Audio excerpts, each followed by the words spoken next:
m'appelle Caroline, je viens de l'île de la Réunion et du coup je viens ici en Pologne avec le projet Erasmus. Donc aujourd'hui nous sommes allés au camp de concentration de Stutthof. Nous sommes près de la porte, laquelle portait le nom Porte de la mort. Parce que quand on peut traverser par cette porte, on se trouvait dans le camp du travail, au début plus tard concentration.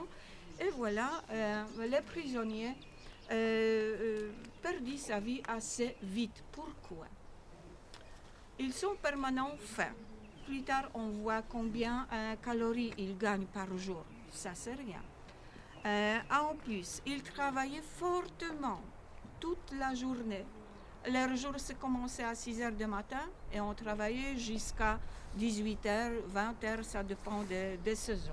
On gagne trop petit pour la nourriture. Très vite, ils sont malades, fatigués, faim permanent. À cause de cela, ils perdent sa santé et aussi les forces pour y travailler.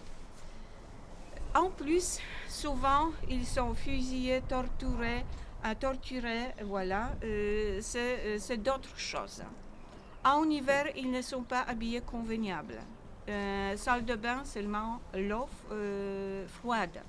En hiver aussi. Alors, on ne peut pas exister longtemps dans cette voilà, situation.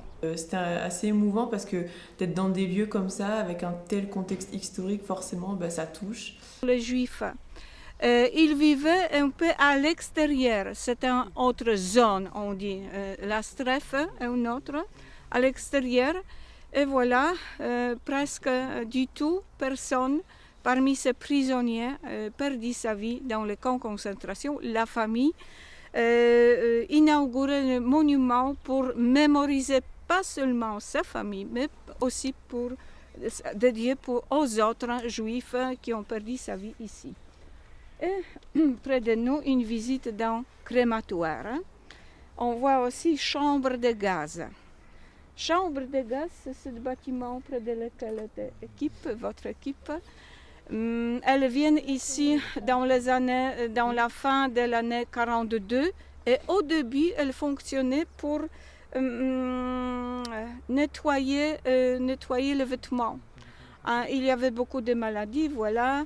Les prisonniers sont obligés de se déshabiller, souvent en hiver, et on met leur uniforme dans cette chambre de gaz. Après, on peut s'habiller. Après 1 heure, on peut s'habiller de nouveau. Les bâtiments lesquels on voit près de nous, c'est aux façades gris, c'est chambre de crématoire. Fonctionnait 3 fours comme crématoire, 2 de l'année début 43, troisième au moitié de 43. Elle fonctionnait jusqu'à la fin de la Seconde Guerre mondiale. Le camp il était libéré au mois de mai 1945 par les Soviétiques et on trouvait au milieu de ce four aussi les corps humains qui ne sont pas brûlés encore. Parmi les prisonniers, il y avait aussi les enfants et leurs conditions elles étaient aussi la même comme les adultes. Ici, on démontre cette exécution de 2 frères qui avaient 11-9 ans. Exécution naturellement publique. Souvent, on fait exécution publique pour ce que les autres craignent, pour ce que les autres acceptent toutes les règles de vie créées par les nazis. Voilà. Même les enfants sont torturés, pas seulement fusillés, mais aussi voilà, exécutés au public. Dans la vitrine, boîte avec cyclone B, c'est gaz utilisé par les nazis pour exterminer les gens. C'est vrai qu'à La Réunion, tout ce qu'on sait sur les camps de concentration, on les a appris en cours d'histoire géo. On n'a pas le lieu sous les yeux, ou on n'a pas l'histoire non plus sous les yeux, car La Réunion est assez éloignée de l'Europe. Du coup, c'est vrai que tout ce qu'on sait, on l'a appris dans les livres, sur Internet.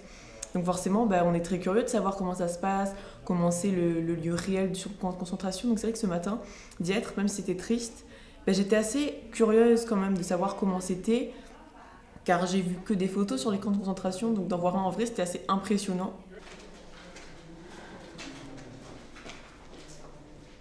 C'est aussi dessin réalisé par un des prisonniers, lequel illustre Marche de la mort. Déjà au mois de janvier 1945, on commençait à évacuer les prisonniers des terrains de camp. 11 000 personnes restent dans les camps dans ce moment-là, et 11 personnes ont divisé par les équipes et prenaient le chemin. Souvent, c'est quelques cent kilomètres, naturellement, en train de chemin, puisque moitié des prisonniers, il est mort. Janvier, l'hiver, température très bas. Voilà, les prisonniers n'avaient ni les vêtements, ni la nourriture, ni de force pour traverser assez loin. On est quand même tous européens et cette guerre-là, on l'a tous à peu près vécue, car elle était c'était une guerre mondiale en fait. Donc du coup, forcément, de voir des lieux comme ça, c'est très très touchant, car on se dit qu'à tout moment, ça aurait pu être nous, à tout moment, ça aurait pu être tout le monde si on avait été vivant à cette époque-là. Du coup, c'est très très émouvant. Donc là, cet après-midi, on est descendu pour aller présenter les sondages qu'on a fait auprès des jeunes Européens de notre pays. Donc moi, j'ai fait avec les Réunionnais. Et on a analysé nos résultats, mais malheureusement que 2 groupes ont pu passer, La Réunion et Château-Thierry. On va vous montrer les réponses.